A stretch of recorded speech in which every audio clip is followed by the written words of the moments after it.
Did you know there are 4 key items that most people miss when it comes to estate planning and elder law? This next Ask the Legal Expert has been sponsored by Beck & Lennox. And joining me now is Rudy Beck. He's an attorney at law and founder of Beck & Lennox Estate Planning and Elder Law.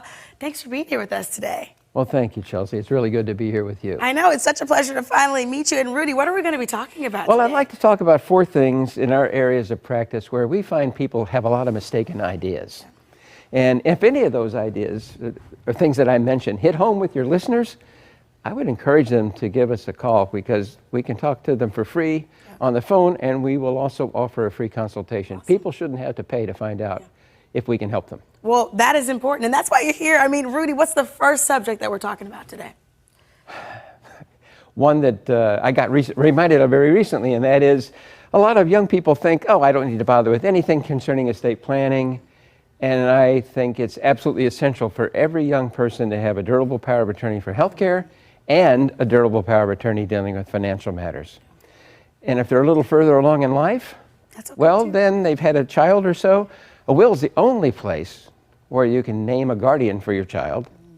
And if you got some assets, at least you should have a will to describe how those assets are going to be distributed. And speaking of a will, that's actually the second item that you wanted to touch on. It is. Tell me more about those wills. Well, a will isn't enough. A lot of people think that they have a will, they get to avoid probate. Not true. What is a will really? It describes how assets are to be given away, but people need to keep in mind a will is a one-way ticket to probate court. You got to go through probate, and a probate judge has to declare it as a valid will, or it means nothing. Well, do you want to elaborate more on that, or should we head to point number 3? Let's do both. Okay. Hey, I like the way you think. So a will, yes, it's very valuable. It's an absolute must if you have children.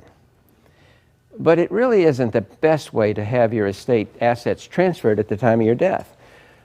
We have found the best way for the vast majority of people is through the use of something we call a living trust. It looks like a will, talks like a will, squawks like a will. But here's the difference. It's not a will, and it avoids probate. And by avoiding probate, here's the key. It saves time. There's a built-in time delay in the probate process. It saves money because the people don't have to pay the expenses that are associated with probate. And it keeps things private. Nice. Probate is a totally public proceeding. Anybody who wants to can find out what you had and who is going to receive it. Ooh. Whereas with the trust, everything remains totally private among the lawyer, the family, and the trustee. Well, that is nice. It's the way to go. That is the way to go. And last, but certainly not least, what is your 4th point for us today, Rudy? Well, a few years ago, a dear friend of mine co-authored a book together. It has to do with Medicaid qualification. The reason we did it, we were getting really upset by the number of people who kept telling us, you can't help me. Yeah. What do you mean I can't help you? Well, I have to spend all my money before mom or dad can go, or before I can get my husband to qualify for Medicaid. It's simply not true. So we co-authored a book called Don't Go Broke in a Nursing Home, Chelsea. Which is an iconic title. I have to give you your flowers. And I was told, and at one time it even made the Amazon bestseller list. Wow, congratulations. But that was a long time ago. I never saw that for myself, though. But the whole point is, let's say husband and wife comes to see us. One of them needs to go to the nursing home, and another one wants to stay in the family home. But they've been told, you're going to have to go broke. Absolutely not true. We have helped literally thousands of married couples where one needs to qualify for nursing home. We've helped the spouse at home keep all the money. That's awesome. And for single individuals, they'll be told, well, $5,300 is all you can keep. Not true.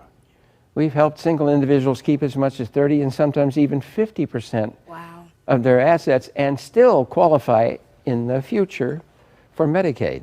So if anything I've said today resonates with people, if they have a concern about these areas or other areas involving estate planning, give us a call. I'll say it again. We do not charge for that first consultation. We do not charge for that first phone call to find out if we can help. And all of that information is right there on your screen. Rudy, this has resonated with me, so I know it's resonating with our viewers. There are 3 ways that you can contact Beck and Lennox. You can contact them by visiting them online at beckelderlaw.com, or you can get out your phone, scan that QR code right there on your screen, and use that same phone that's in your hand to set up a free consultation at 636-946-7899. The number one more time is 636-946-7899.